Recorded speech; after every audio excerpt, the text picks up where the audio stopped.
Welcome back with a smiling face. Links to previous episodes are given in the video description, so don't forget to like, subscribe and share the video. Beyond the Red River. Episode 4. Chapter 21. Lauren's point of view. I put on some black high-waisted leggings, a black form-fitting racerback tank, and I pull my hair into a ponytail. Add some tinted lip butter and mascara, and I'm ready.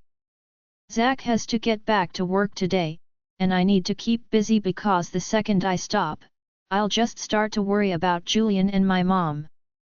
I have to meet with a contractor after breakfast for my mom's house, then I'm going to head to the gym, and then I'm meeting with Peggy for lunch. I am going to talk to Peggy about everything going on and also about quitting. I hate to leave Peggy, but I have a plan. I know how anxious my mom is to get a job and get settled here, so I'm going to suggest that Peggy hire my mom to take my place at the pub. My mom would love it, and I'm sure Peggy will too. I'll stay on until my mom is ready to start. Hopefully, I'll just have a few shifts left. 3 birds, 1 stone. Mom gets a job, Zach stops worrying so much, and Peggy isn't left stranded. Zach's made a really big compromise for me, in not attacking Claw Moon, and it's the least I can do to alleviate some of the stress for him. Plus, I really am looking forward to getting to work with the kids at the daycare again. I am going to be gone all morning and into the afternoon. After yesterday, I really don't want to be away from Zach that long, and I can tell he feels the same. It might be good for him if I get out of here for a few hours though. Then he can get some work done without distraction. Ready, BA? Are you wearing that? Out of our house? He leered. Yeah? Why? I ask, looking down at myself. You look so cute. He answers. Well, thanks, but this is athletic wear. Almost my entire body is covered, aside from my arms, and there's not even any cleavage, I point out. Everything is so tight it looks painted on. I can see the entire shape of your body, and there is cleavage, he answers and pokes the small bit of cleavage to prove me wrong. A line appears between his brows. Oh my gosh, he's so cute. You train a bunch of female warriors who are dressed in similar clothing, I counter. It's not like I ever check them out, even before I met you. And I don't care about them. I care about you. I don't want anyone looking at you like that, you're mine, he answers softly. Pulling me close and nestling into my neck. Let's go for breakfast, I chuckle and grab his hand. Lauren, he whines. You're not even going to be on Pac Lands, he reasons. I roll my eyes, just because I am going to be off of Pac Lands, I warn as I walk into my closet. If he would have been demanding I would have stood my ground, but he was so cute, with his broad shoulders slumped, and his pleading eyes. I pull the tank top off, and pull a light pink athletic t-shirt on. I'm not changing my pants, I demand, as I step out. Thank you, he beams. He picks me up bridal style. What are you doing? I told you that I was going to carry you because you're sore, he deadpans. Well, I'm going to be going to the gym, I think I can walk downstairs, I point out. Nope, he smiles and I can't help but laugh. Let me down, I laugh. I'm carrying you to breakfast, he demands playfully and starts walking. Okay, wait. How about a piggyback instead then, if you insist? I try and compromise. I'd be so embarrassed, him carrying me bridal style into the kitchen with a few hundred people. Okay, because you changed your shirt for me, I'll compromise too and piggyback you, he smiles. He lets me down and squats down so I can get on his back. He carries me down, and I take the opportunity to plant kisses on his cheek and neck. I can't get enough of him. When we get outside of the kitchen doors, I tell him to let me down. "No, I'm carrying you to your chair," he says playfully. "Babe," I start laughing. "People are going to stare. Let 'em. Put me down," I whisper and giggle, as he carries me inside the kitchen. He looks back at me and smiles. That smile. When we get to our table, he finally puts me down, and everyone is staring at us. Malcolm and Jenny, the only mated couple at our table, are smiling at us, and everyone else is looking at us like we're crazy. He rests one hand on the back of my chair, and one on the table as he leans down and gives me a sweet chaste kiss, and then takes his seat beside me. I feel Jessica's eyes are burning into me. Zach hasn't noticed, but I get this all the time from her. She doesn't want to piss him off, so she only gives me dirty looks when he's not looking. I've had enough though. "Is there a problem, Jessica?" I ask calmly. "What?" "No." She answers and looks at me like I'm crazy. "You always seem to be giving me dirty looks?" I ask, still remaining calm. Zach looks at her, and her face looks innocent suddenly, and she acts as if she has no idea what I'm talking about. "I wasn't," she responds. "Really? You scowl at me constantly when Zach's not looking. Did I do something wrong? Or do you just think you have some sort of claim to my man?" I ask. I'm not a warrior and not a fighter, but suddenly I want to fight. I want to rip her throat out. Zach's hand comes to my back and Jessica doesn't have a chance to answer me, and Zach is cutting in. "I thought I made myself clear from the day she got here. Show her respect. Is that so hard? Respect the woman who is going to be your Luna." Zach raises his voice. "What did I tell you when you threw yourself at me?" he asks, anger laced in every word. Her eyes widen, and her mouth falls open. "She did what? When?" She doesn't say a word, just stares at him, cheeks flush. "I said I don't fool around with the women in my pack, because when I find my mate, I wanted her to feel comfortable here. Do you think you're making my mate, and your Luna feel comfortable?" he finishes. She lowers her eyes and shakes her head. "I'm sorry, Alpha," she whimpers. "Don't apologize to me. Apologize to her, and hope she accepts it because she only has to say the word, and you'll find yourself out of this pack. You try disrespecting any Alpha's Luna, and see where that gets you," he seethes. I was very angry, but hearing Zach protectively take my side and put her in her place had me feeling all sorts of lusty thoughts about my man. My mom was right, I am bad. I'm sorry, Lauren. I let my emotions get the best of me. It won't happen again, she apologizes.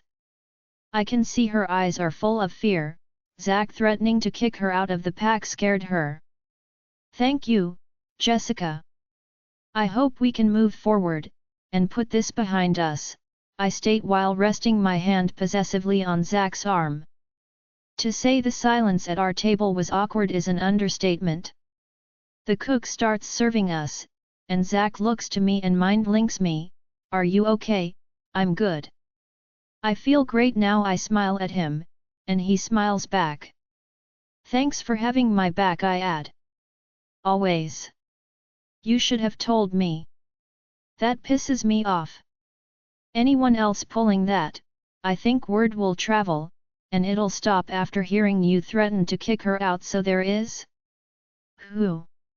he asks, raising an unimpressed eyebrow. "Let's see if the problem corrects itself. Plus I don't even know their names." "I'll take care of it," he smiles. "Please don't," I beg. "Okay," he says out loud and smiles. We eat our breakfast mostly in silence because of the awkwardness created by me. Malcolm and Paul, I would like you both to give up your training sessions today and take Lauren into town. She's going to the gym, and then to lunch with Peggy, Zack says. I don't need a security team yet. They wouldn't have, I stop myself. I mind link him, they wouldn't have found me yet. I reasoned I'm not taking any chances. No compromises on this. Paul and Malcolm are looking at both of us, clearly knowing that we're mind linking, and they're waiting to see what their orders are going to be. Zack breaks the silence. I don't want you to let her out of your sight, he says, but waits for their response. Of course, Alpha, they nod. You're going to the gym in town? Jenny asks, and thank Moon Goddess she did. She seemed to break the tension a little. Yeah, have you been? No, I haven't. How is it? She asks.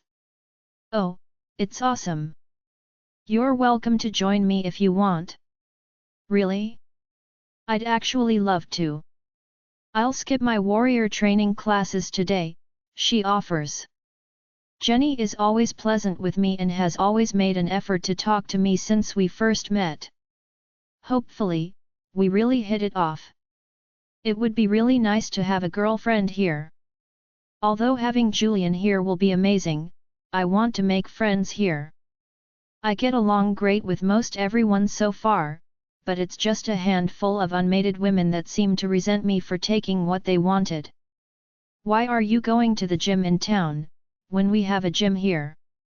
Paul asks.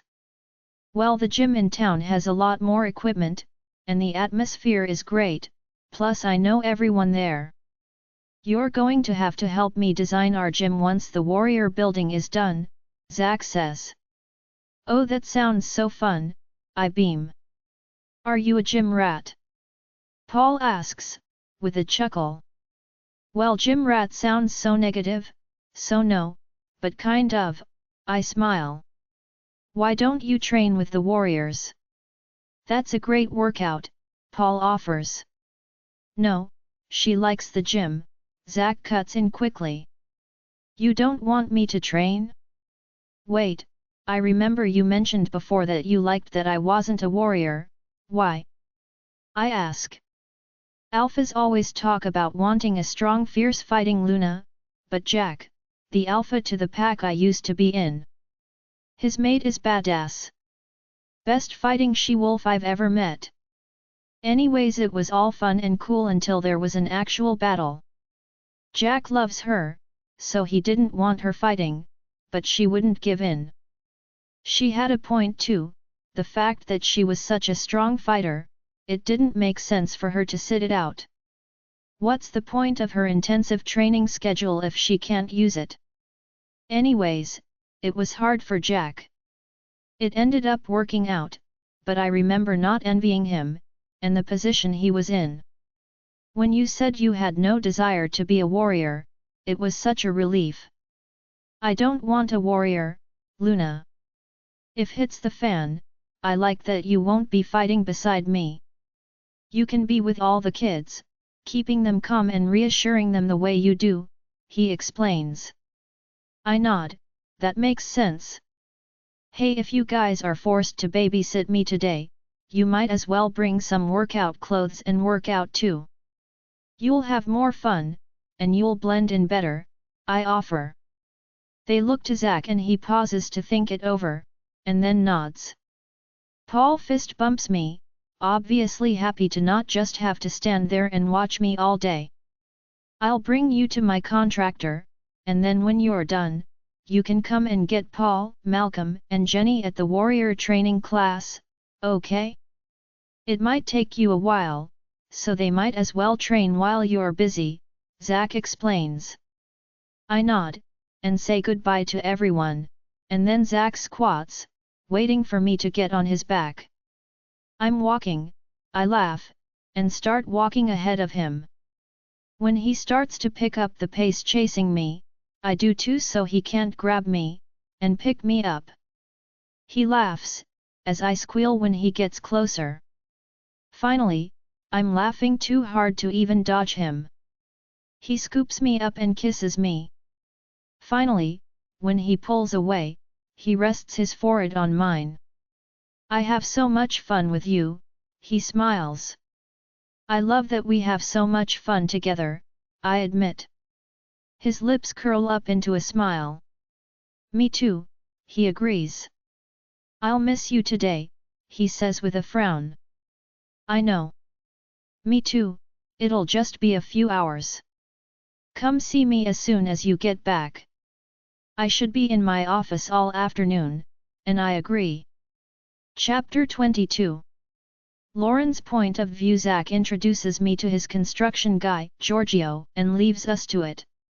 Giorgio takes me through the place that will soon be my mom's. I don't bother to call her because I know she only got to her hotel a few hours ago, and she's sleeping.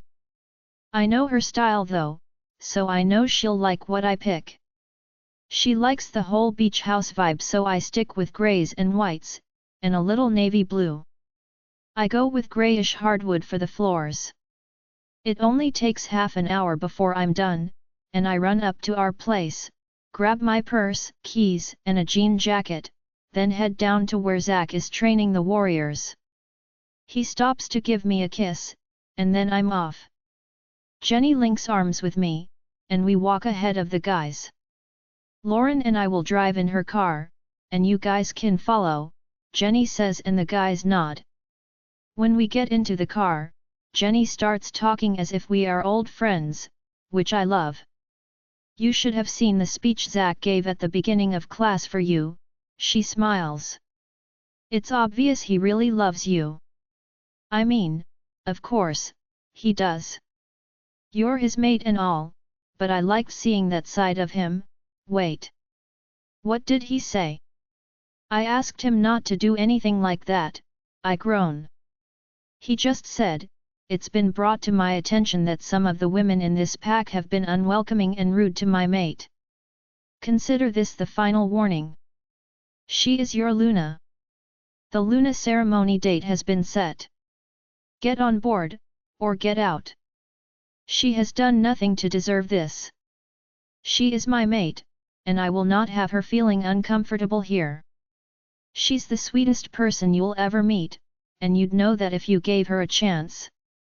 I don't know if there's a misconception that because I'm social, and I joke around, that I will allow this sort of behavior, but I assure you, I won't. If you have an issue, take it up with me, but back off of her, or deal with my wrath, he snapped, and then he clapped his hands, and said, got it.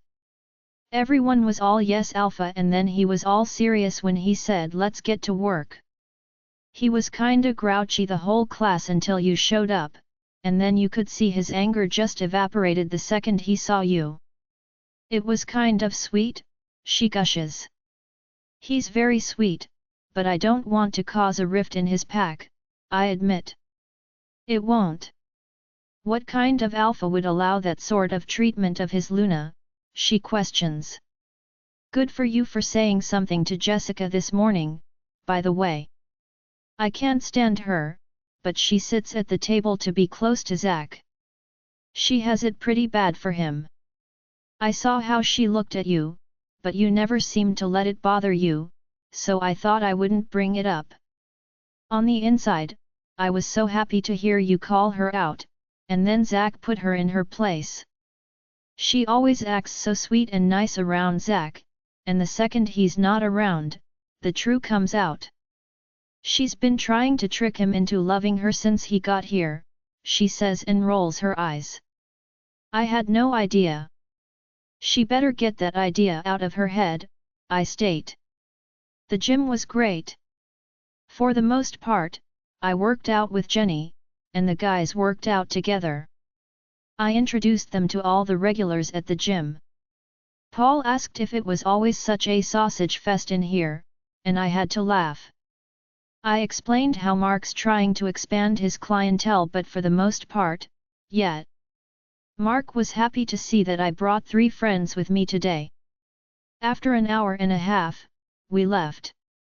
Since I had a little time before I was supposed to meet Peggy, we went to my apartment to quickly pack the last of my stuff up.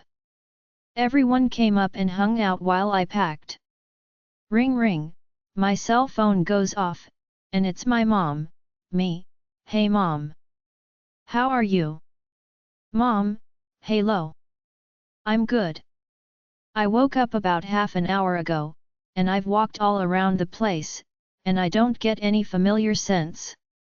I don't think they followed me. Me, really? That's amazing. So what's the plan? Mom, I honestly thought they would have followed me. I talked to Julian, he said he didn't get a scent either. I think they probably only noticed us missing at around breakfast, and by then, our scent wasn't strong enough to track. I am 6 hours away from you. I am going to drive 4 hours, and then stop for dinner. I'll stay for a few hours at whatever dinner I find myself in, and see if after a few hours I get a scent on anyone. If not, maybe I'll make my way there, and be there tonight. Me, sounds great. Keep me posted. When I'm finished, the guys carry my luggage down for me, and we head downstairs to pick up Peggy and head to Pop's diner. At the diner, the guys sit at a table of their own, and I sit with Peggy and Jenny joins us. She swore anything said between us would stay confidential. I tell them all about everything going on with Nathan, and that he's sent out a search party. Jenny is very surprised to hear everything. I tell Peggy how my mother and brother are moving here, and she's so excited to have my mom close by. So Zach offered me a job at the daycare, and children are my first love. I told him I would stay here until you have a replacement though. Peggy smiles, oh dear, you don't need to, and I cut her off. I think I have the perfect person for you. My mom. Her eyes light up. Well, if I have to replace you, your mother is the best option, she admits. I thought you might feel that way, I smile. We enjoy the rest of our lunch just having girl talk, and I had a better chance to get to know Jenny more. I really like her. Zach's point of view knock knock come in, I say while doing some work for the accounting firm. Honey, I'm home, Lauren's sweet voice breaks the silence. I look up to see my beautiful woman, running to me with a smile. She reaches me and flings herself on my lap, wrapping her arms around my neck and pulls me into a kiss. I mumble. I missed you, she says as she pulls away. I missed you too, I whisper, feeling in a little bit of a daze from her lips. She hugs me for a minute, as I ask her about her day. I figured out the best solution for Peggy. My mom can work at the bar, Peggy's thrilled about the idea, and I'm sure my mom will be too. My mom will be here tonight or tomorrow, I think. I'll let her get settled, but within a few days I should be able to start working at the daycare, she smiles. That's the best news. Mrs. Potter runs the daycare and does the scheduling. She said whenever you finish working at Peggy's to go and see her and you both can set up a schedule that works for you, I explain. That's amazing, she says, leaning in for another kiss. I love her. When she pulls away she jumps off me. I groan at the loss of contact. I want her on me, always. You have work to do. If I let you get distracted every day, the pack will be falling apart, she reasons and arches a brow at me. I smirk. Such a good Luna, I admit. Not yet. Okay, so I have about an hour or two to burn, put me to work. Do you have something I can help with? I'm a fast learner, she smiles while rubbing her hands together like she's eager to get to work. I laugh out loud, and she smirks. I'm serious, she booms. Why?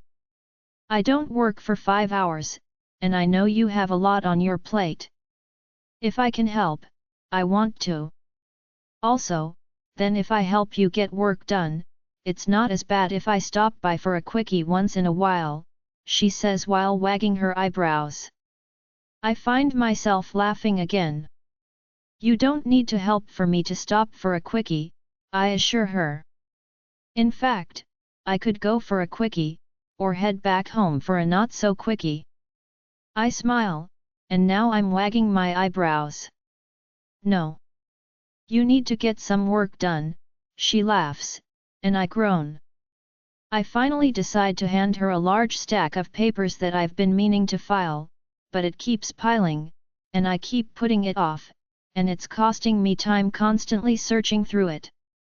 If it has AP in the top right-hand corner, it's pack business, it goes in that black cabinet. If it has AZ on it, it's my business and goes in the white filing cabinet. You'll have to go through them to see which file they go in, I explain. Are you sure? I ask, giving her an out. It's the worst job, but it needs to be done desperately. I expect her to grumble, but she smiles broadly as she grabs the stack.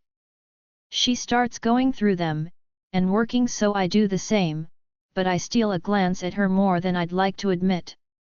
After 20 minutes or so, she's finished. How did I get so lucky to find someone who would gladly do filing, just to be able to help, and be near me? You did that way faster than I would have. That was actually extremely helpful. Thank you. You're the sweetest, I beam. You're welcome. I'm glad to help. What else? She asks while snapping her fingers. You want to do more? Yup, lay it on me, she smiles. That smile. I just want to get out of here with her. Well, I have something, but I'm not sure you'd be up for it, but I bought an apartment building not too long ago. I had it renovated a little, and now I have units available for rent. I have about 200 applications, and the building only has 48 units. I need to start checking references. First 48 with good references and a fully filled out application get a lease. Do you feel comfortable calling the references people have listed, and asking about the applicant? I ask. Sure, she says and snatches the folder from me. Am I going to distract you in here on the phone? I can take these home, she offers. She called it home. I love that. I prefer for you to stay here with me. She smiles, and then she leans down to give me a kiss, and then sits on the couch in my office and starts working. After about an hour, I tell her to stop. I don't want her working all day. She has to work tonight at Peggy's, she'll be tired, but she SHHs me. 40 minutes later she stands up and brings me a stack. Here are your tenants, Alpha, she grins. You should shred this pile, their references were not good. Maybe hang on to the rest of the stack in case some of these fall through, she suggests. You have 48 good references already? I ask. She nods and sits on my lap again. She snuggles close and I lean back, with her on my chest. After a few minutes, she gets up and says she's going to have a bath. I thank her profusely. I'm left in my office feeling the loss of her presence. I'm so crazy about her, and I just want to drop everything and go with her. I force myself to get back to my accounting work, but just for a little longer. I'll cut out early soon to spend time with Lauren before she has to go to work. Ring me, hey Jack. Jack, hey man. How's it going? Me, good. Very good. You know that she-wolf I was talking about? Jack, yeah, you were talking about giving up on your mate for her? Me, yeah, well it turns out, she was mated to another alpha. He treated her like, so she rejected him.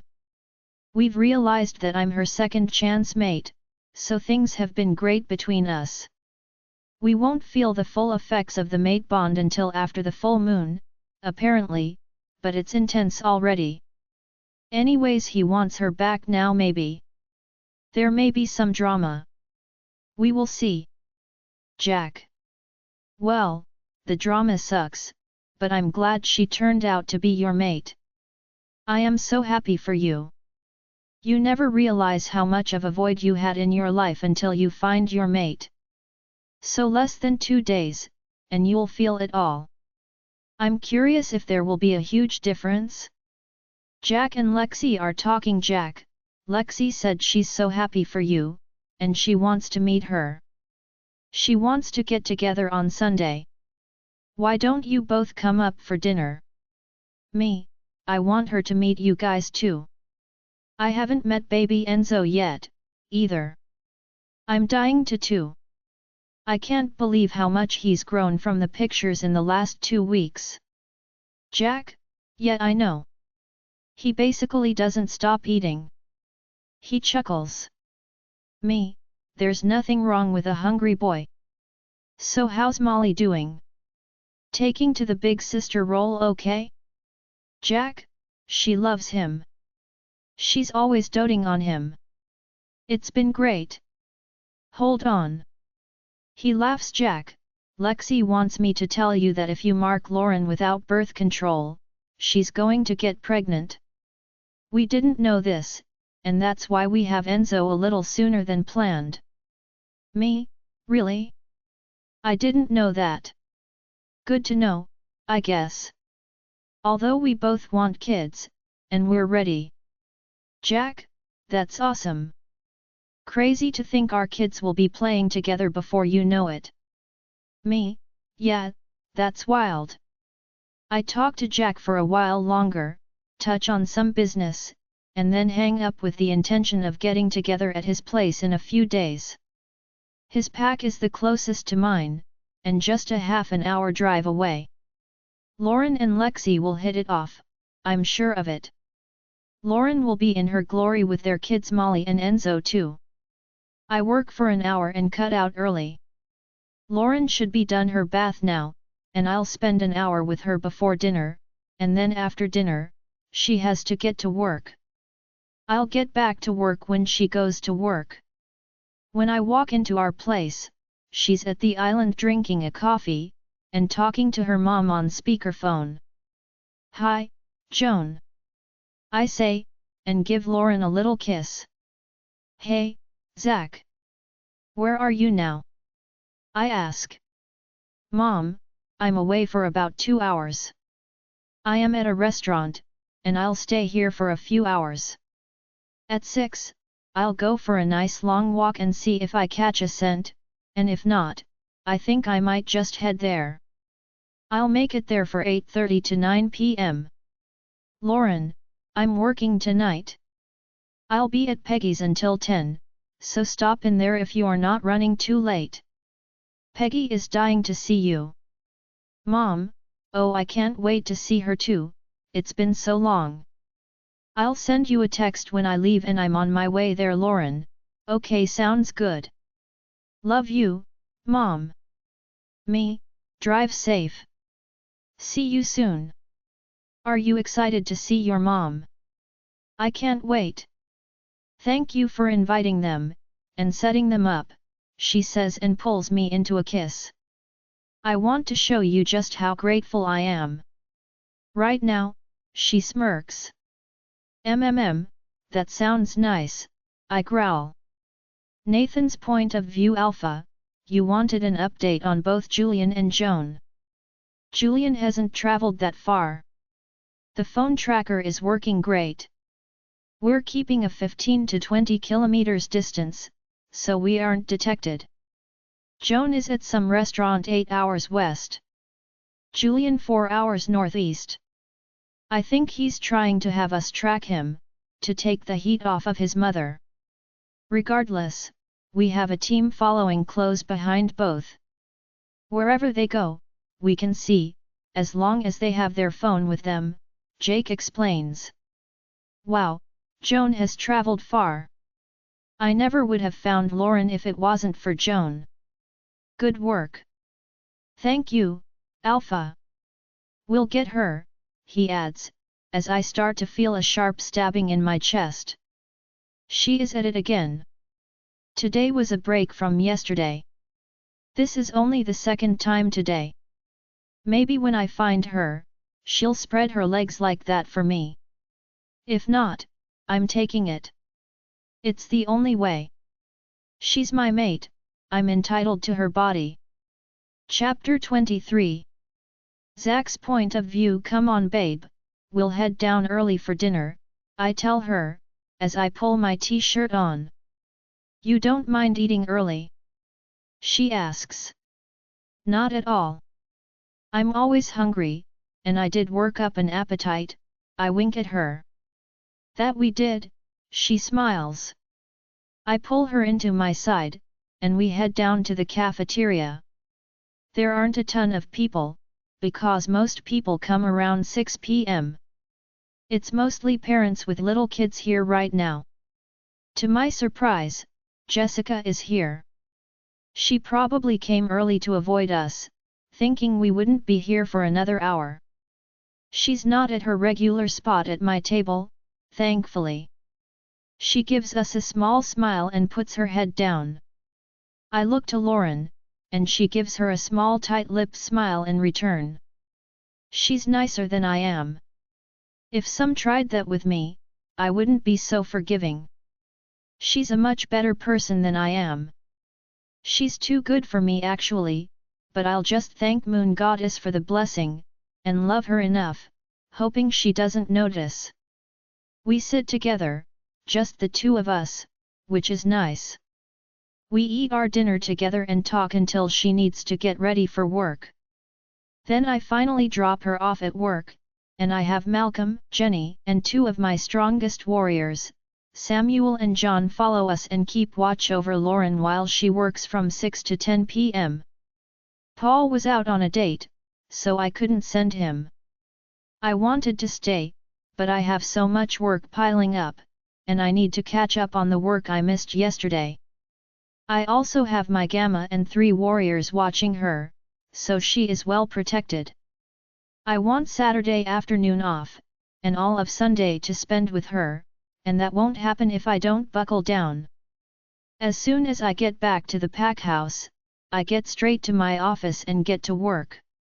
Just as I'm starting, I get a text, 6:17 p.m, Lauren waitress, my mom just texted, she's headed to the bar. She says she should be here around 8:30 p.m. Thought I'd give you a heads up that she is going to make it in tonight after all. Me, great news. She can stay in an empty room on the 3rd floor until her place is ready in a few days, or even in one of our spare rooms. It's up to you. We'll just have to be quiet if she stays with us. LOL. Lauren waitress, we need to be realistic and practical here. Lauren waitress, she can stay on the 3rd floor. LOL me, 6:19, LOL always so naughty. Lauren waitress, I keep thinking I should change her contact information, but it makes me smile thinking about the first day we met every time she texts me. Lauren's point of view. My shift has been crawling by.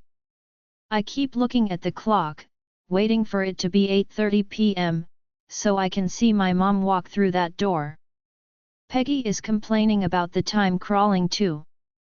We're both dying to see her. Thank Moon Goddess it's kind of busy for a Thursday, otherwise, time wouldn't move at all. Finally, just before 8:30, I hear the door open and there she is. I stop talking to Jerry mid-sentence and run to greet her. When Peggy sees me moving, she's hot on my trail.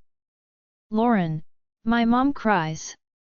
We wrap our arms around each other, and for some reason, I'm crying. A part of me worried I might never get to see her again, I might never get to hug her again. She must have had the same fear because she's all tears too.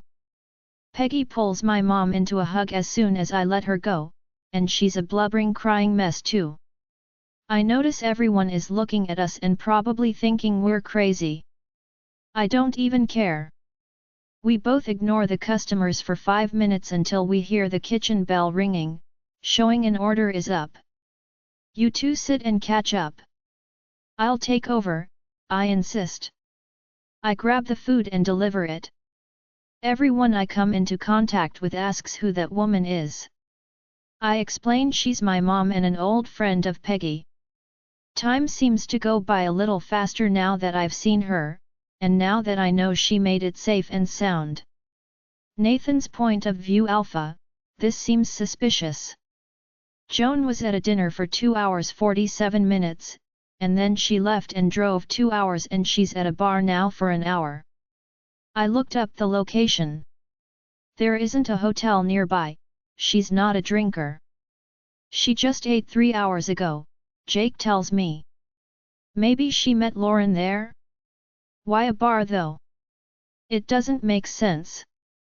She has to be meeting someone, right? She wouldn't hang out in a pub that long by herself. Get me the team that is tracking Joan on the phone, I say to Jake.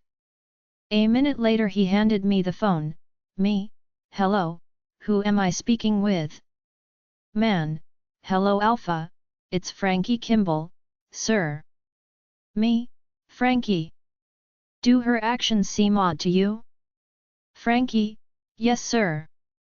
Most packs are hidden away, off the beaten path. Not in plain sight, so it might be hard to give directions.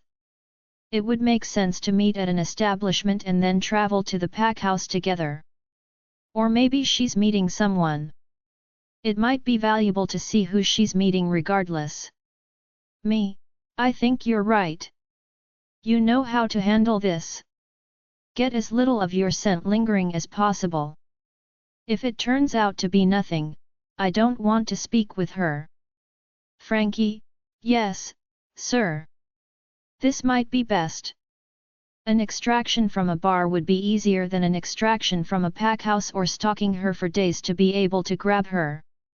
Me, okay. Keep me posted. Frankie, yes sir. Frankie's point of view: guys, let's proceed. Drive to the pub. I'll be the only one getting out at first. I'll see who Joan is meeting. If it's her daughter, we'll all make an extraction plan. If she's alone, or meeting someone else, we'll try and get out with as little of our scent left behind as possible, I explain.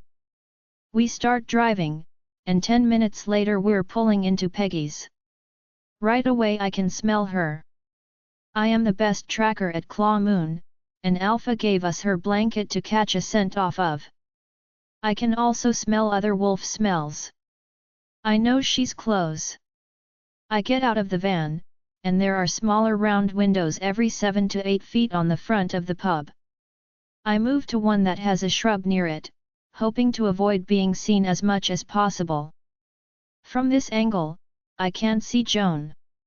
I'll have to look in more of these windows. Wait. That waitress. Turn around, let me see your face.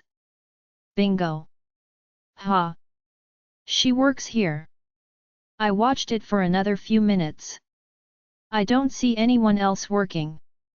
Where is she going behind those doors? She comes out with food in her hands. So someone is working with her. I move to another one of these small round windows, and I see a table of large men. I wonder if they are the other wolves I could smell. Is one of those her Alpha? They all seem to be watching her. I move again, and finally, I see Joan sitting with an older woman, also wearing a shirt like Lauren's. I need to head back to the van and call Alpha to tell him I found her. Alpha was so pleased, it feels good to make him proud. I need to devise a plan. I only have 2 other guys with me because Alpha has so many search parties out looking for her, so the groups are small. Drive around back, and see if there's a door, I order. There usually is, and I'm pleased to see my gut was right. We get out and grab the handle to pull, but it's locked. Small towns are usually more trusting, I grumble. Move to the side, I tell the guys. I knock on the door, but not too harshly. Hopefully, it will sound innocent and harmless. I'm not sure how many people are in this kitchen if they're a wolf, or human, so this is a risk. I leave my hand on the handle. Sure enough, the steel door opens. A large-looking man opens the door. He's human. He furrows his brows. What do you want? He asks. I'm so sorry, I was walking by, and I saw a wolf, and I just ran to the door and knocked. Can I walk through to the bar? I'll wait there while I call a friend. I ask. Sure. Come on dude, he says, and he turns his back to me, to lead the way. There's that small town trust. I grab a syringe out of my belt with propofol, and stab him in the neck with it, releasing the full contents into him. He staggers and mumbles something before he falls to the ground. I quickly drag his body behind a prep counter and open the back door to let my guys in. We wait and ready ourselves at the door between the bar and the kitchen for her to enter, so we can grab her, but nothing. Ding the bell, one of my guys Jeff says. Brilliant, I smirk. Get your syringe ready, Jeff. Empty some of it out. If we made the cook overdose, who cares? If we make her overdose, Alpha will have our heads. It doesn't have to last long. I just need her quiet for a minute to get her out of here, I explain. Jeff has his needle ready, my other guy is ready to grab her, so I ding the bell. About 15 seconds later, she opens the kitchen door. Jeff is quick and efficient, as he stabs her with the needle in the neck. She moves to struggle a little, but Jeff's hand is on her mouth immediately, and within seconds her body goes completely limp. They both grab her so she doesn't hit the ground, and we swiftly move her outside. Chapter 24. Zach's point of view. I look at the time and realize I lost track of it. I planned on heading down to Peggy's an hour ago. It's 9:40 p.m. It'll take me 10 minutes to get there, so I'll still be there before Lauren's shift ends, but I wanted to be there earlier to meet her mom. I did get a ton of work done though, so that feels good. I rush to get to my car. I don't want Lauren to think that I forgot about her, so I send her a quick text, on my way. When I pull in, it's 9:52 p.m. I hop out of my car, and right away I can smell an unrecognizable wolf scent, which doesn't alarm me because Joan's here. When I walk into Peggy's, I smell a scent that isn't the same as the one outside. That wasn't Joan's scent I smelled outside. Peggy is sitting with Joan, and she's waving me over, but I don't see Lauren. Malcolm, where is she? I ask. Panic is starting to set in and I completely ignore Lauren's mom and Peggy. She just went to the kitchen, to get an order, he answers. I rush to the kitchen, and the same scent I caught outside fills my nose. There is no sign of Jerome and no sign of Lauren. My heart is beating out of my chest. I hear the heavy steel door close, and I'm filled with dread. I run as fast as I can, and a roar rips through my chest. She's gone. I mind link Malcolm and my warriors. I swing open the door and I see 3 men, 2 of which are carrying an unconscious Lauren to a white van. What? I shift probably faster than I ever have before and run as fast as I can to them. The one guy not holding her shifts, and charges towards me. I can see the other 2 start opening the van door and start to put her inside, and it only intensifies my need to stop them. They can't get her out of here. I make contact with the wolf in front of me, and I tear into him so fast it barely slowed me from my mission to get to that van. He's dead on contact, and I have no remorse. I continue barreling towards the van and I hear the thundering of paws behind me, which fills me with even more confidence. Both guys look panicked, as they try to scramble to get her completely into the van. One of them opens the driver's door and tries to get in, but he isn't fast enough. When my teeth sink into him, relief floods me. I sink my teeth into his leg and use all the force I can to throw him away from the van and to the ground. I turn to make sure my warriors have the last guy, so I know Lauren's safe and no one is going to drive away with her. When I see them attacking, I bring my attention to the man in front of me.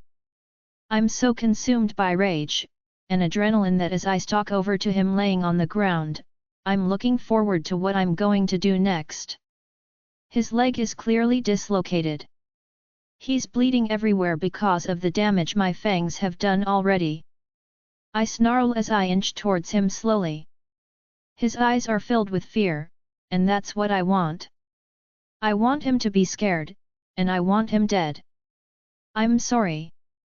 Please. He made me do it.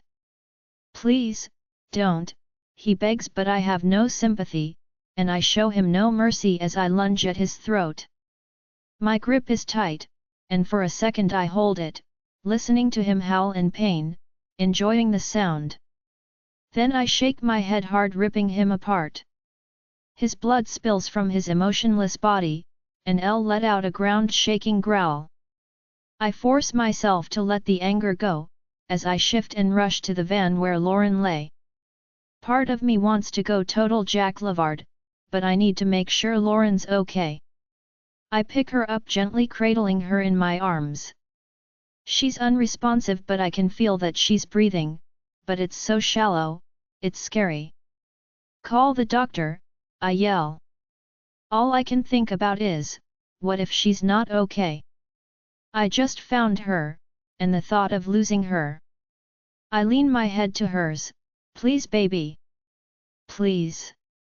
I need you. I love you, I repeat as I rock her in my arms. I'm a wreck. If she's not okay, I'll lose it.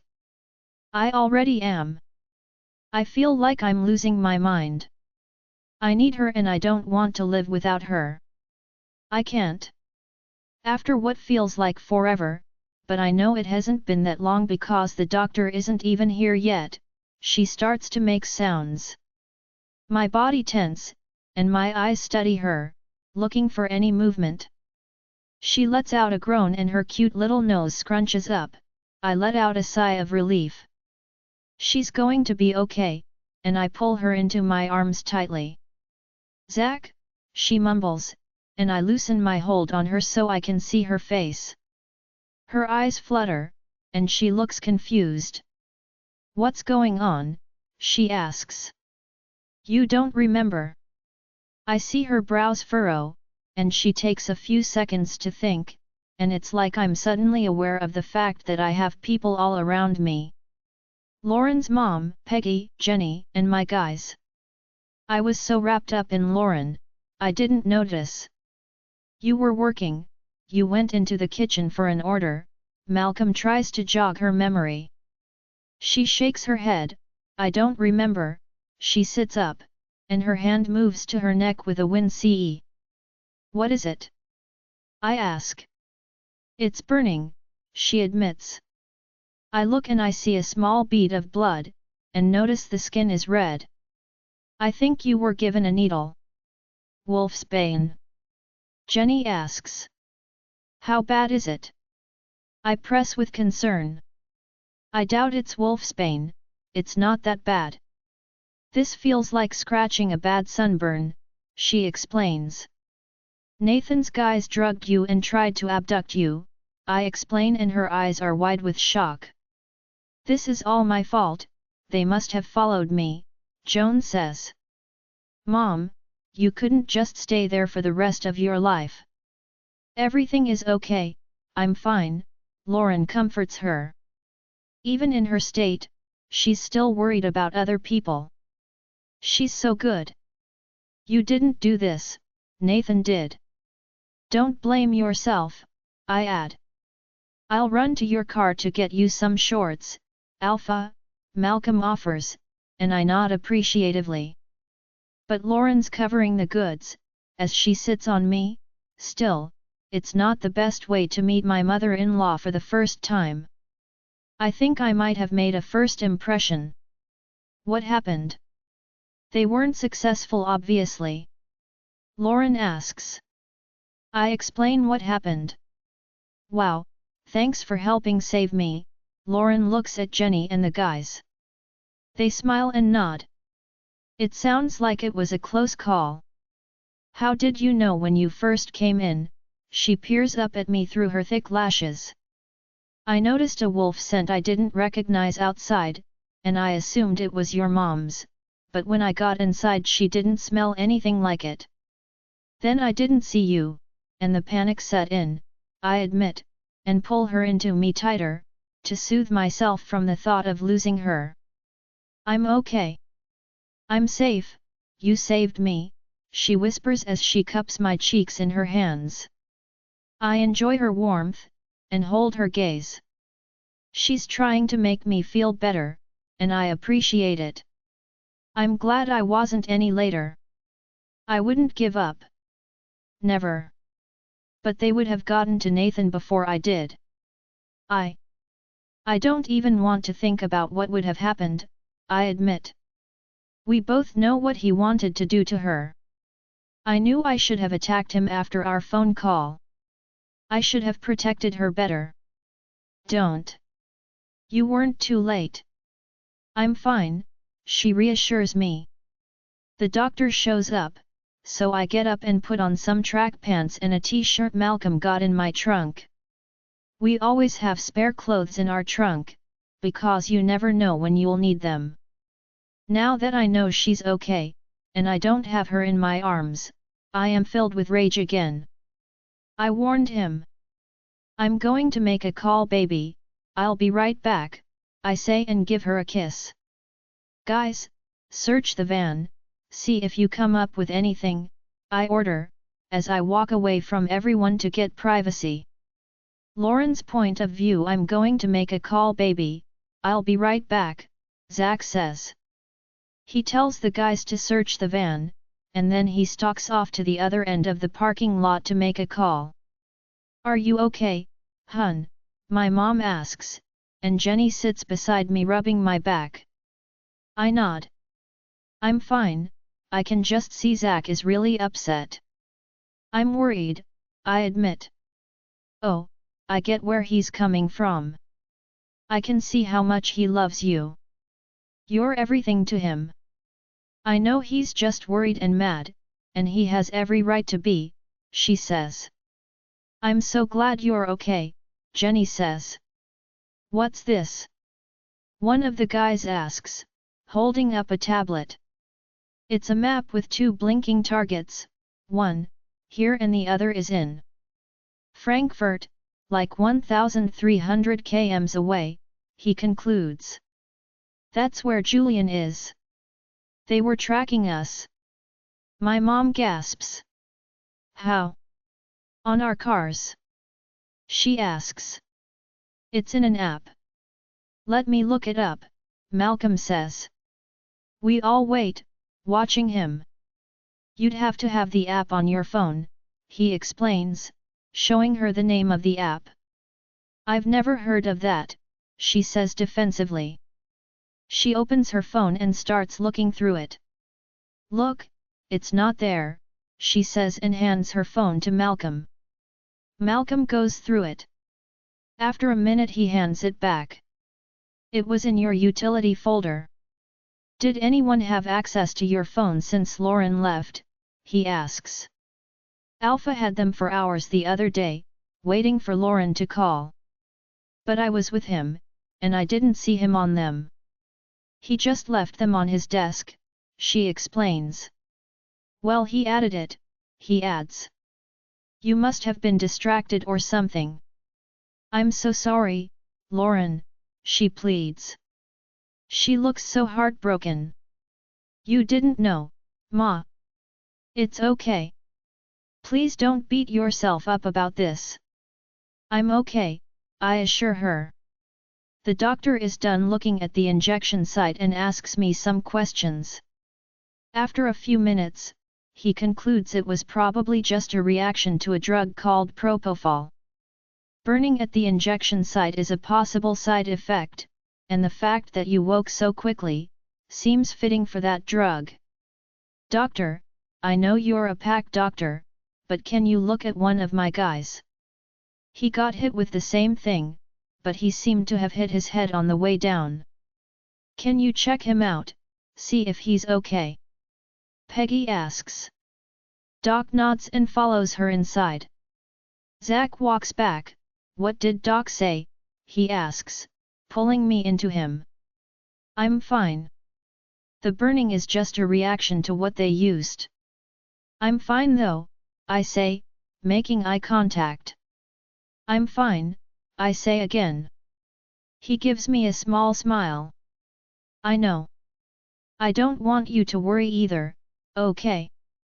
I'm going to take care of this. You are not going to live in fear, he assures me.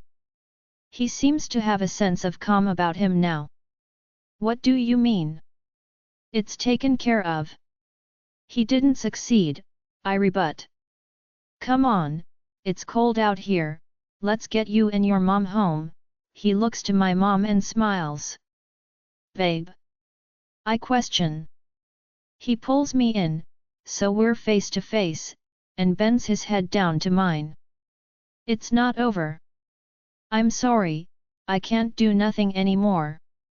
I warned him. He's not getting away with this, he answers.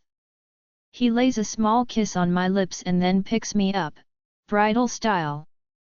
What are you going to do? I ask. Now I'm starting to panic. I don't even think to argue about him carrying me like this. We're going to go and get your coat and bag, and then get you home, he answers. And after that? I plead. And then after that, I am driving to Claw Moon and I am killing Nathan, he deadpans. My mom gasps, her hand flies on her mouth. Please, don't go. Don't. Zack, please, I beg. I don't want him to get hurt, or anyone else. I'm not going alone, I'm going to be fine, he comforts me. Zack, please, I plead. Baby, I'm sorry. When I told him that I would kill him and anyone else who tried to lay a finger on you, I wasn't lying. You're my woman. No one touch with you and gets away with it, he says. I can tell he's trying to hold back his anger because he's talking to me, but the vein in his neck is popping out. I do the only thing I can think of to calm him. I wrap my arms around his neck and pull myself up. Zack sees I'm trying to change positions and lets me. He's carrying me now, one hand holding me, the other on my back with my legs wrapped around him. I hug him tight, breathe him in, and hope he does the same for me. I love you, I whisper. I love you too, baby. More than anything, and he uses his hand to rub my back and holds me tighter. I was supposed to be comforting him. I lean back to look at him. I wanted to calm you, but you're calming me down, I admit. Then I see a genuine smile from him. That smile gets me every time. When we get inside, he puts me down, and grabs my coat, and puts it on me. He grabs my bag. I'm walking now, I say before he has the chance to pick me up again. He opens his mouth to protest but closes his mouth and nods. I look to my mom and she's smirking at us. Sorry Joan, I was hoping the first time we officially met, I'd be less homicidal. She smiles, I appreciate it. I'm glad my baby is taken care of, she says. He wraps her in a hug. I'm going to protect her, he adds. I know. I see Jerome sitting on a stool while the doctor checks him out. How are you, Jerome? I ask. Sore head, but other than that I'm all right, he admits. I'm glad you're okay. Babe, we should get going. Everyone is going to be waiting for us, Zack says. My mom gets in her car, to follow, and I get in Zack's. The guys are staying behind to have the mess cleaned up. Once we start driving, I grill Zack about his plan. How many of your warriors are you bringing? I ask. All of them, he states. All of them? On a 10-hour drive? He nods. I don't know how many of the members are warriors. Are you bringing enough people? Nathan's pack is a little bigger than yours, I question. Ours. It's our pack, not just mine. And I called Julian, got all the information I needed about Claw Moon, he answers. So that's who you called, I think out loud. I called a few people. I felt like I was going to lose my mind until I had a plan in place, he admits and gives my hand a squeeze and a kiss. Well, what about the fact that I know a lot of those people? Aside from Nathan, and maybe his officials, they are good people, I counter. If they stand for him and his behavior, they die, he says bluntly. Well, what if they don't know what they're standing for? I'll try to give everyone an opportunity to walk away. If they put themselves between me and him, they'll die, he states. I don't like this. I don't want anyone to get hurt, or die. When we pull in, there are people everywhere, standing outside in the dark. Do they know already? I ask.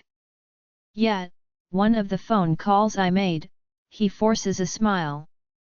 I don't like people risking their lives for me either, I plead. There are so many aspects to this that I don't like. Everyone adores you here, and this is about more than just you.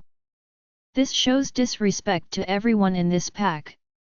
If Nathan thought that all of us would just lie down and take such an act of disrespect to any one of our members, let alone our Luna, he's wrong. Is he wrong? Everyone will be outraged. Trust me, come on, he adds and gets out of the car. He runs around and gives me his hand while I get out. Zack pulls me in front of the crowd, and I usher my mom to follow.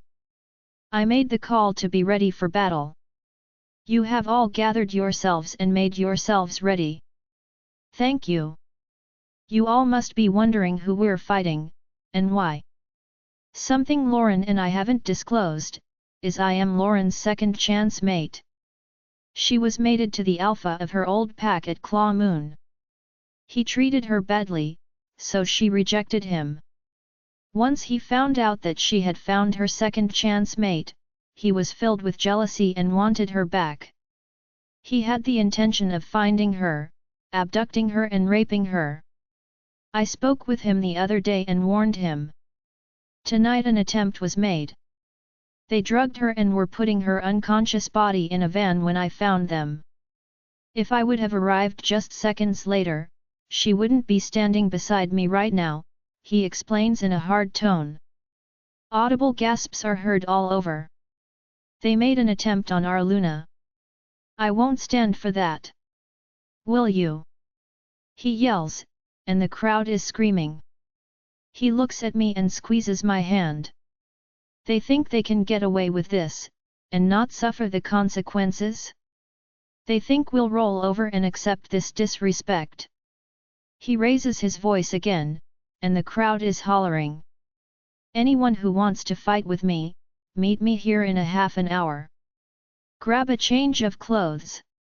It's a long drive, and we won't be home until late tomorrow night, at the earliest, he adds. People are starting to disperse, but I have people around me everywhere asking if I'm okay. I assure them all that I am and thank them for their concern. Then Zack grabs my mom's bags and carries them to her room for her. Even with all this going on, he's still a gentleman. Mom, your place will be ready in a few days, so we'll set you up in one of the single rooms for now, I explain. She nods happily. A room is always fine, I don't need a house, she explains. Yes you do, Zack cuts in. I'll let you get settled a little mom, and I'll come back in a bit, I explain. Sounds good. Hey, be safe, Zack. Get back here in one piece, my mom orders. He smiles and nods, yes ma'am. Zack packs a change of clothes, and I sit on the bed. Maybe it's the drugs, but I feel almost out of body. Is this happening? He's leaving? What if something bad happens? I don't want anyone getting hurt. What if I never see him again? I feel my heart beating hard, and I'm struggling to breathe. I lay back and close my eyes to try and calm myself down. Lauren. Zack calls.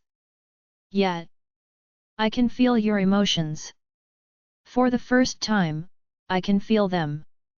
Calm down, he says and lays beside me, and hauls me into him, wrapping his big strong arms around me. I can feel myself calm a little. I always feel so safe in your arms, I whisper. I'm glad. I want you to feel safe everywhere else too. This has to be done. I'm sorry, I hate to do this without your support, but I have to. Why don't you call your brother after we leave and ask him to call his warrior friends and spread the word that Nathan's goons drugged you and tried to kidnap you? Then when we attack tomorrow, if I can, I'll give everyone the option of walking away from the fight. If they fight for him, then at least you know who they really were, and you'll know you tried to save them, he suggests. That's a good idea. Thank you. I'm going to miss you. You'll be gone for 24 hours, maybe more, I frown. I'll miss you so much, he admits and gives me a kiss. Do you feel better? He asks. A little.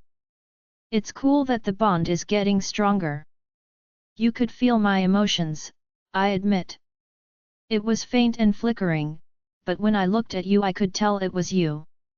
Only 25 more hours and we'll feel the full effects. I can't wait until we can mark each other, and it is official, I need it to be official. I need him coming home to me. When I get home. Something to look forward to, he grins.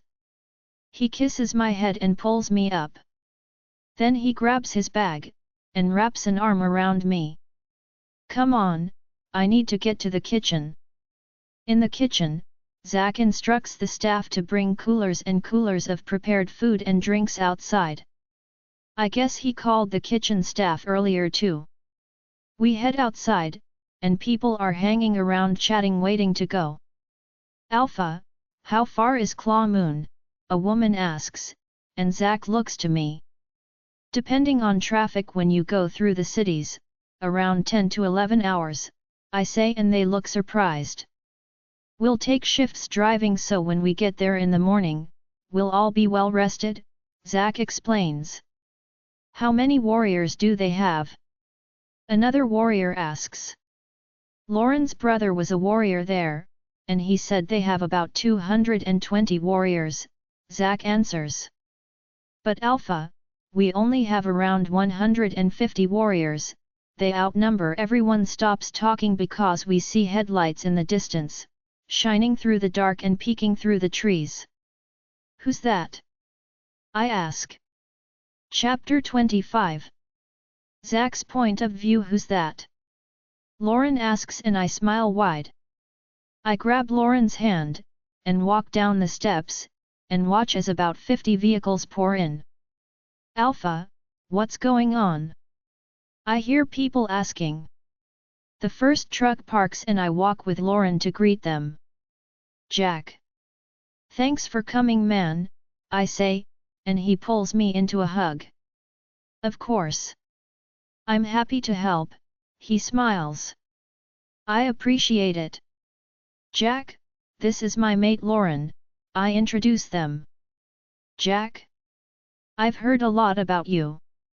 It's nice to finally meet you, Lauren smiles and shakes his hand. I've heard a lot about you as well. I'm happy to finally meet you, although I wish it were under better circumstances, he admits. How are you holding up? He asks her. I'm okay. I'm nervous about what's to come though, she admits, and the worry consumes her face.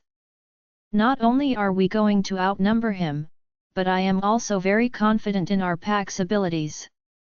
Zack and I train our warriors hard, and it shows in their abilities, Jack assures her. Nothing to worry about, babe, I add. She gives me a weak smile and nods, and her arm around my waist tightens a little. The kitchen staff comes out with about a dozen coolers and starts loading them into trunks. Jack instructs 40 warriors to stay behind to watch over everyone at my pack house. Better to be safe than sorry. All of my warriors are coming, no need to leave any of mine behind. I know all of Jack's warriors and I trust them. Less than 5 months ago, I lived and trained with them for my entire life. Ride with me, Jack says and I nod.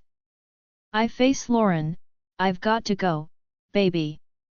I pull her into my chest and hold her close. I love you so much, Zack. If something happened to you, she stops, eyes glistening as she looks up to me. I cup her cheeks in my hands, and lightly brush my lips to hers. I love you. I'm coming home, and when I get back I'm going to mark you, and claim you as mine, I whisper. I feel her warm sweet breath on my lips, she nods, eyes locked on mine, with black flecks dancing around. Think about what I'm going to do to you when I get back, not what I'm doing while I'm gone, I say. She looks down to my lips, and then moves in and kisses me. Slowly parting her lips, her tongue meeting mine first. Her fingernails graze my neck, as she pulls me in tighter. I wrap my arms around her and deepen the kiss. I hear the horn honking, and I know it's Jack, but he can wait a little longer. I finally pull away slowly but hold her close as we catch our breath. I love you, I say and lean in for one more chaste kiss. I love you too, she forces a smile.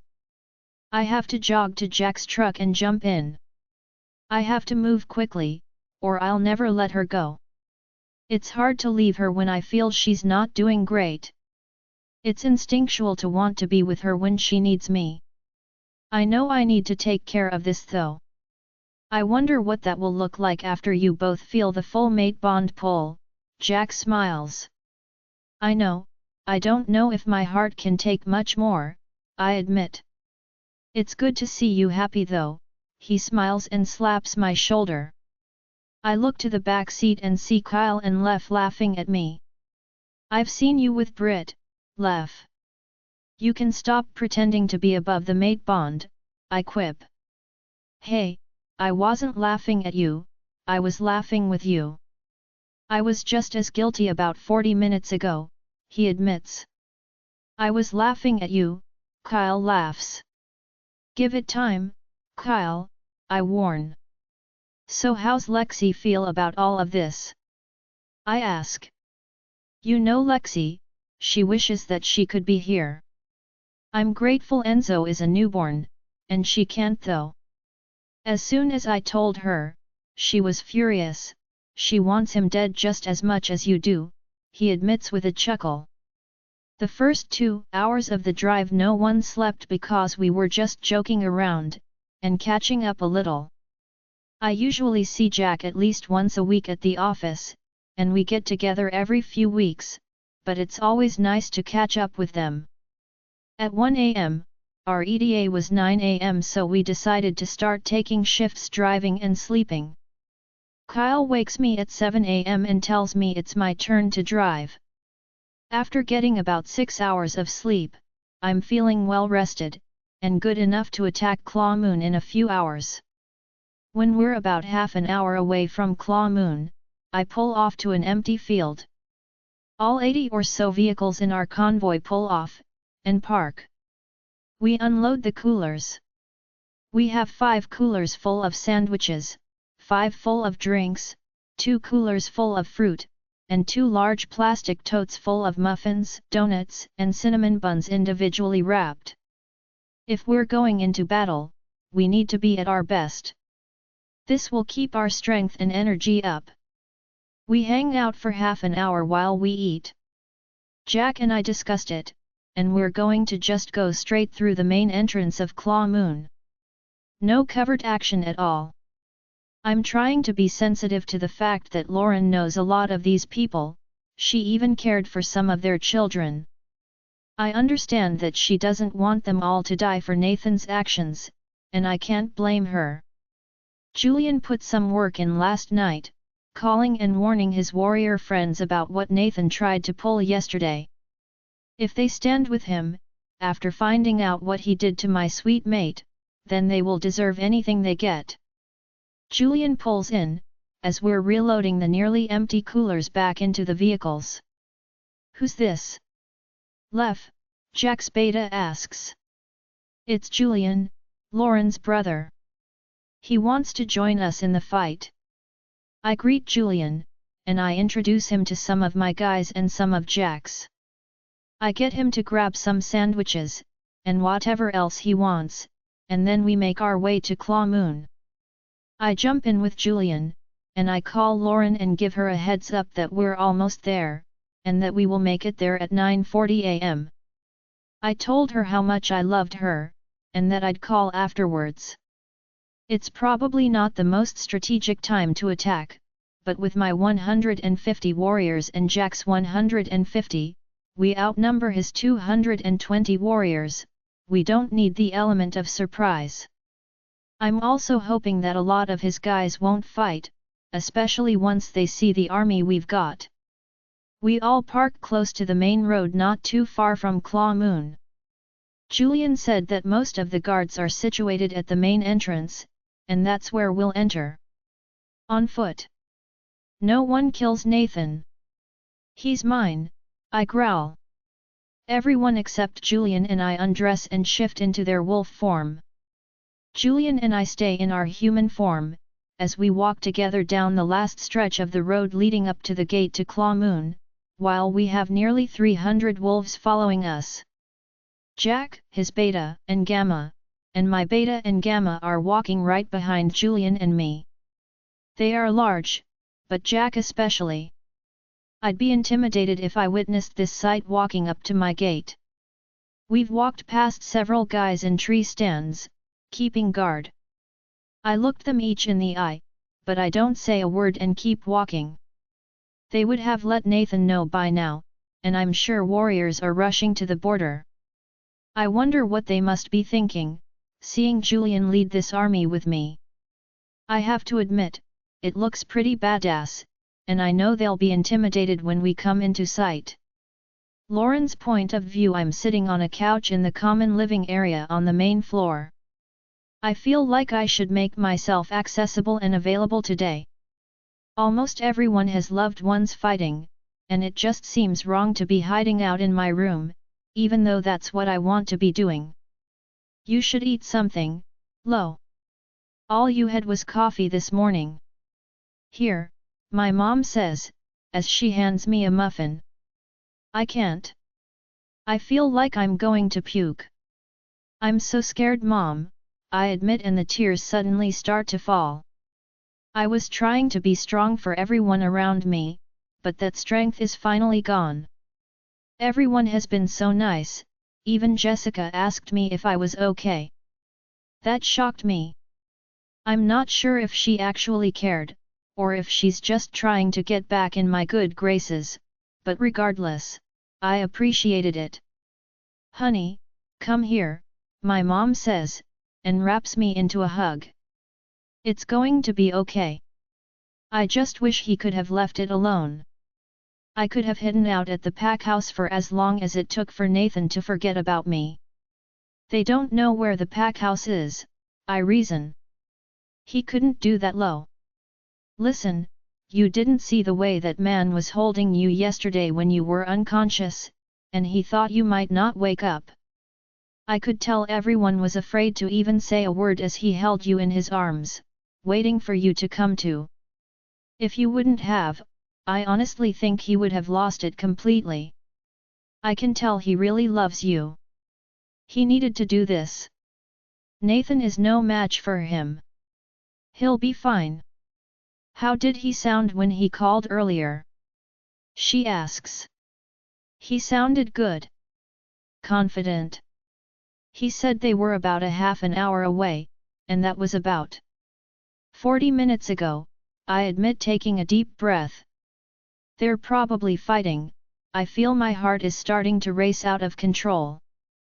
I lay down on the couch, and cover my eyes with my arm. My mom holds my hand and is saying something to me, but I can't make out the words. I do the very best that I can to control my breathing.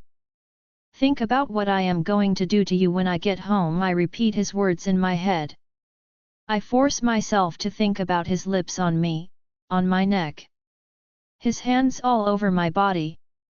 His teeth on my spot, marking me as his, forever. I feel myself gaining control of my emotions little by little. After a few minutes, I can open my eyes. I wonder if he realized when he said those words to me that they would be a coping mechanism for me today. Feeling a bit better? My mom asks, and I nod. Then suddenly I feel a pain in my chest. Chapter 26. Nathan's point of view. Alpha. Hundreds of wolves are approaching the main gate. They are followed by Julian Crane and another man. A guard mind links me. Wow, I can't believe he came all this way, and so soon. I haven't heard from Frankie and the guys since they confirmed they saw her last night and were planning an abduction. I assumed they were unsuccessful because I haven't heard from them since. I had a meeting this morning and was going to plan a larger attack, but I guess the attack is coming to me. If I kill him today, then there will be no one left to protect her. No one keeping us apart. I send a mass mind link. All warriors and able-bodied fighters, assemble at the main gate. An army is approaching, and we are under attack. Children, women, and elders assemble in the pack house basement. How many wolves? I mind link my guard as I make my way out of the pack house and towards the main gate. A few hundred. I'm not sure. As I approach the gate, I hear a voice yelling, and it's Julian's. You all know my sister Lauren, she's sweet and kind. She looked after some of your kids in the daycare when she was here. After Alpha found out they were mated, he treated her like, so she rejected him and ran away. Alpha didn't want her, even flaunted Blair in front of her.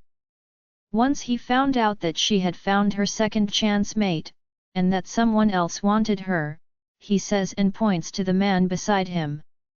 Then all of a sudden he wanted her for himself, he finishes. I'm at the gate now, and I'm seething mad. That's him? This is the man she's with now? The man I feel her. He's large, but I'm not small, and size isn't everything. He looks nothing like me either. I was expecting us to look a lot alike for some reason. Last night your Alpha planned an attack on my mate. They drugged her and tried to abduct her. I showed up in the nick of time and stopped the attack. We were told that Nathan had the intention of raping her to get over the mate bond pull. He wanted to rape my mate, he roars. A growl rips through my chest. She is mine, I boom, then a growl bursts out of him. He doesn't deny he wanted to rape her, just who she belongs to, he yells. Those of you who know Lauren know that she is sweet and kind and would never hurt anyone. Yet he planned to commit a heinous act against her because he wasn't man enough to accept her when he had the chance. I warned him that I would kill him if he didn't leave her alone, and I plan to make good on that promise today. My very sweet Luna, Lauren, in all her gentleness, hated the idea of anyone getting hurt.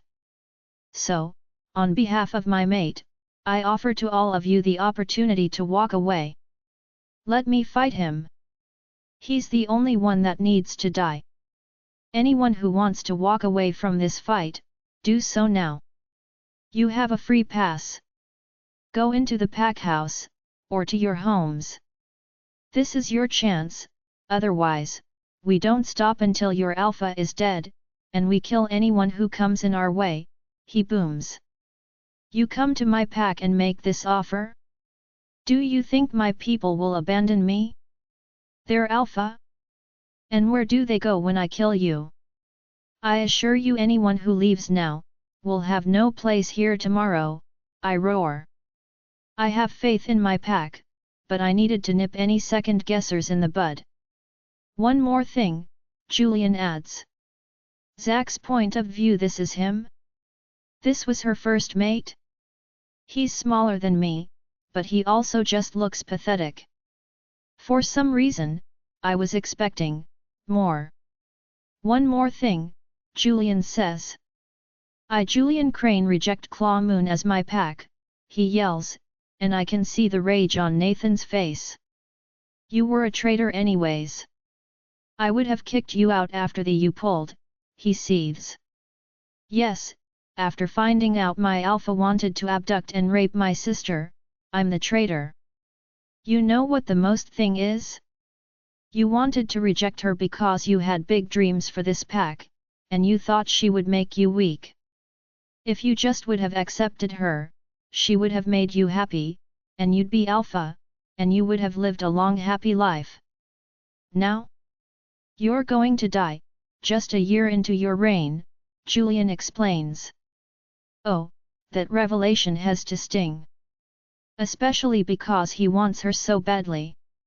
If it makes you feel any better, you weren't destined for each other anyways. She was always meant to be mine. You were just mated to her, to get her to me. She never would have left this pack if it weren't for you, so thank you. I smile, and he lets out a growl. Make your choice now. I roar. I want to get on with this. I look around and maybe 60 to 70 people start to walk away. That's a lot of people, and I'm happy about it, although I would like a lot more than that to turn their back on him, for Lauren's sake. If you leave now, don't expect my mercy when we wipe them out, Nathan yells. They keep walking. You're traitors. I'll have your families murdered after this, Nathan seethes. Anyone who walks away from this fight can join my pack, I rebut. You can leave here with me today. Do not fear this man, I bark. With that information, a few other people start to walk away. Nathan lets out a roar and shifts. All of his warriors were in their human form, and they swiftly shift as well. Julian and I follow suit, and suddenly both sides crash into each other. It's utter chaos. I want Nathan, but he seems to have a different tactic than I do. I am at the front and center of this fight, but he's hanging back a little. They are outnumbered, so he should be front and center since he's supposed to be the strongest one in his pack. The sounds of snarls, growls, and yelps filled the air. It's mayhem, but I want Nathan. I rip through a few wolves trying to make my way to him, but I keep seeming to get further from him. I see him biting the side of one of my warriors who is fighting one of his. I wanted to stop the 2-on-1 attack, and in my distraction, I am hit from the side and go tumbling down. I jump up, ready to fight, and see that one of Jack's guys is taking care of him now. I turn my attention back to Nathan and his 2-on-1 attack with my warrior. My warrior is retreating, injured while more of my team has pushed forward. Nathan continues to back up, and I continue to try and get to him. A wolf lunges at me, and I slide low quickly so I can get my snout under his neck quickly. My teeth connect, and I rip suddenly. I stop to look around, and take in my surroundings. I see Jack to my right tearing through wolves, and I can see Nathan's guys back up in fear from him. Jack's an animal. Then I spot Nathan again. My teeth ache to rip into him, and I try to zigzag through the field to make way to him. I'm not as successful as I'd like to be, because I keep having to stop to fight. I rip through 3 more wolves as I make my way closer to Nathan. I'm nearly there, and I jump over 2 wolves fighting to finally reach him. My paws crush into the dirt in front of Nathan, as I land gracefully. He snarls at me, and I let out a growl of my own before I lunge at him, and he lunges to me. Our bodies crash up against each other, and we both try to connect our jaws to each other's neck, but we end up falling to the ground. I jump up faster than he can, and smash into his body, making him fall to the ground again. I pounce on him while he's still on the ground. I see that fear flash in his eyes, and it brings me so much satisfaction. He wanted to hurt her, and now she knows that'll never happen. I lower myself, and my teeth make contact with his throat with force. I rip the flesh from his neck.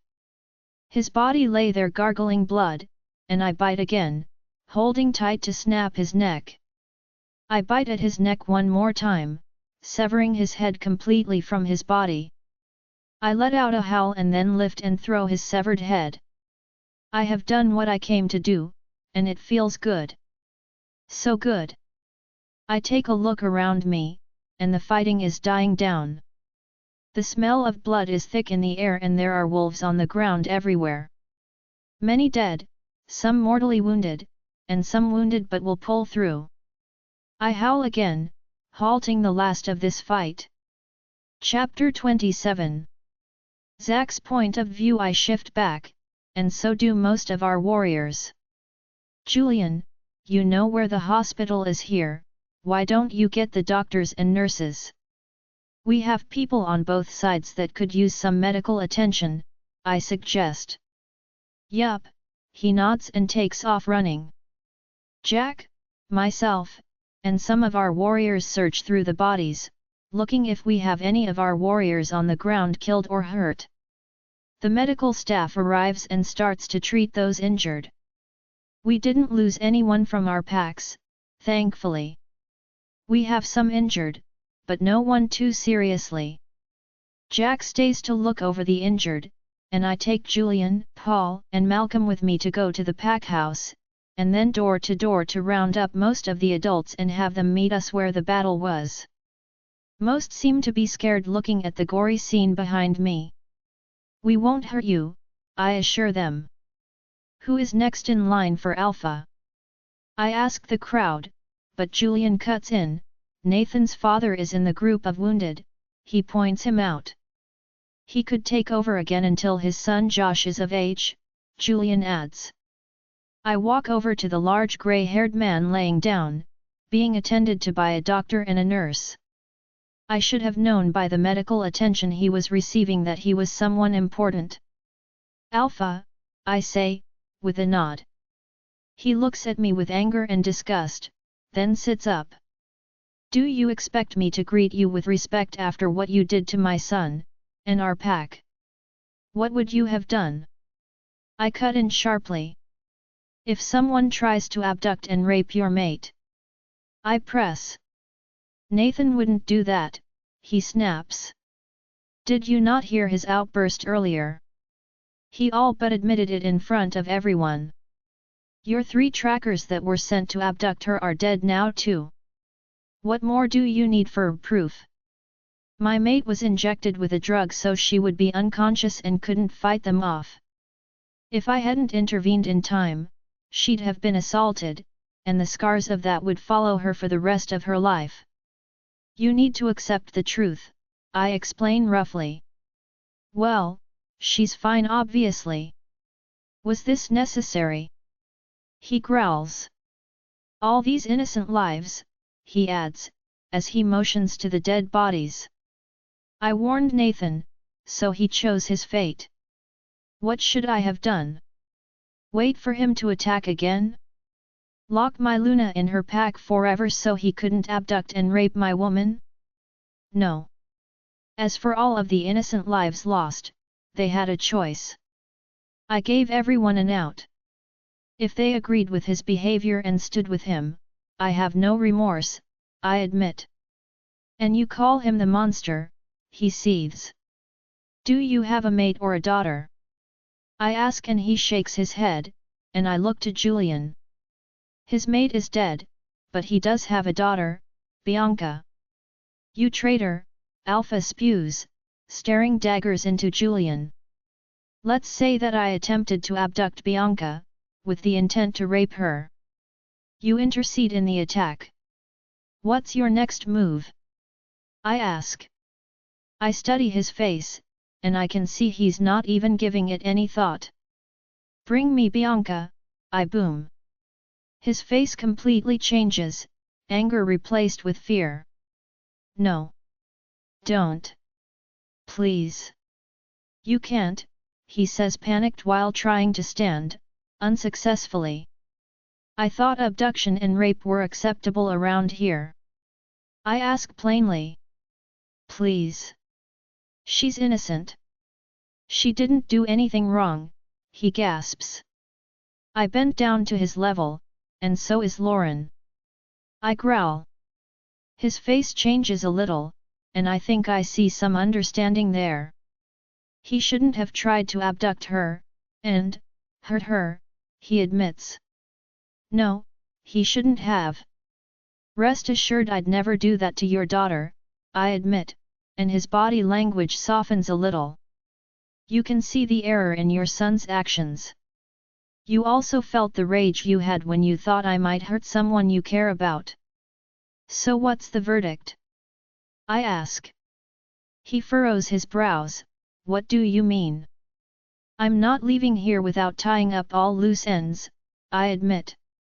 You have the opportunity to take over your pack until your younger son, your blood is old enough to take over, or you can fight me now. Accept that the Matheson bloodline dies here today, I offer.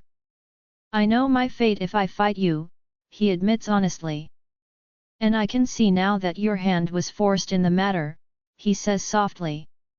I nod, and then Jack starts, and let's be clear, if you or anyone from this pack ever thinks it's a good idea to retaliate against my brother, or his mate, be aware that I am the Alpha of Black Moon, his neighboring pack, and my pack has over 1,400 members. We also have a strong alliance with Cold Moon, with a pack sized over 1,000. You will find yourself of the losing end, I promise, he explains sharply. I give an appreciative smile to Jack. He called me his brother, which he's not biologically, but it feels good for him to say it because I feel the same way about him. No matter what, I've got his back too.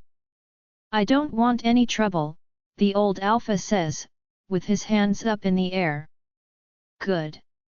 I walk towards the crowd of people that we gathered. I extended an invitation to anyone who walked away from this fight earlier. If anyone wants to join my pack, the offer still stands. If anyone is still interested, come and speak with me before I leave, I announce.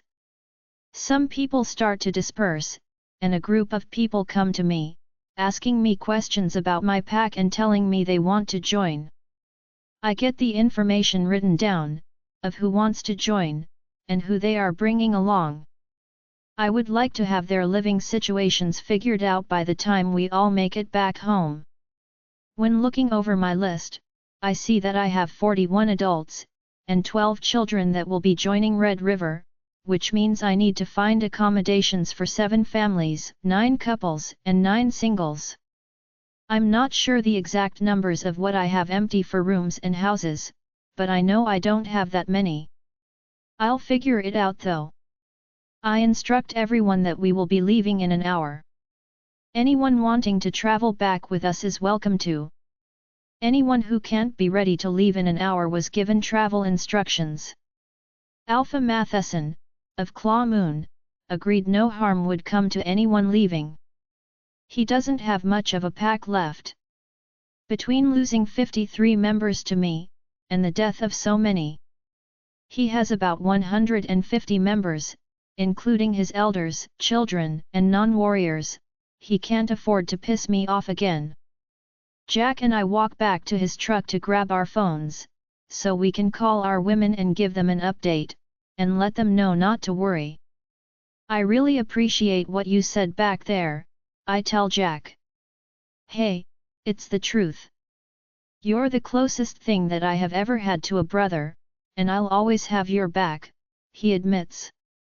I agree, that goes both ways, you know that, right? I question. Of course I do. You've always had my back, and you even fought with me to protect my wife and kid. I'm glad I was able to repay the favor a little today, he adds. When we get to Jack's truck, I grab my bag and get dressed. I only had a pair of shorts on before that someone handed me. Once I'm dressed I called Lauren, not even a full ring in, and Lauren answers, Lauren, Zach? Me, hey babe. Lauren, oh thank moon goddess. I was so worried. I can hear it in her tone too, she really was. Me, I told you I would be fine. Lauren, I know, but I couldn't help it. What happened? Me, I took care of Nathan. You don't have to worry about him anymore. Lauren, took care of him? Is he dead? Me, yes. Lauren, she sighs. I thought I felt something earlier, it wasn't strong but I felt a pain in my chest. It must have been the last of the mate bond being cut. I didn't know if that pain was because something happened to you or him though. She sounds like she's crying. Me, I'm sorry you were worried sweetheart. Take a deep breath and let go of all that stress and worry. You don't have to worry anymore. You're safe, and so am I, and I'm coming home to you soon. I hear her take a deep breath, and then there's a moment of quiet. Lauren, thank you. Me, of course. I love you, and I'd die to protect you. You're everything to me. Lauren, I know that, and that's why I was so scared. I love you too. Me, we are leaving in about 45 minutes. We'll have to stop to eat a few times, so we won't make it home as quickly. Lauren, okay. So how are our warriors? And Jack's? Me, a few got hurt, but no casualties. Lauren, I'm so glad to hear that. What about the other side? Did a lot of people get hurt? I tiptoe around it because I know she hates the idea of anyone even getting hurt. Me, I gave everyone an opportunity to leave before we fought. I told everyone about what he did. A big chunk of people walked away. I stopped the fight after I took care of Nathan. Not everyone that fought died. Nathan's dad is going to take over the pack until his other son is of age. Lauren, so not a lot of people died then? She's holding out for hope. Me, I'm not sure the exact numbers babe, but I also offered anyone who didn't want to fight the opportunity to join our pack, and a bunch took me up on it. We have 53 new members joining. I try and put a positive spin on it, and redirect her thoughts. Lauren, really? That's amazing. Me, it really is. You know how much I've wanted to grow the pack. Oh, actually can you do me a favor? Lauren, sure. Anything. Me, I am going to need you to go into my office, and go into the pack filing cabinet. Look in the bottom drawer, in the folder that says vacant.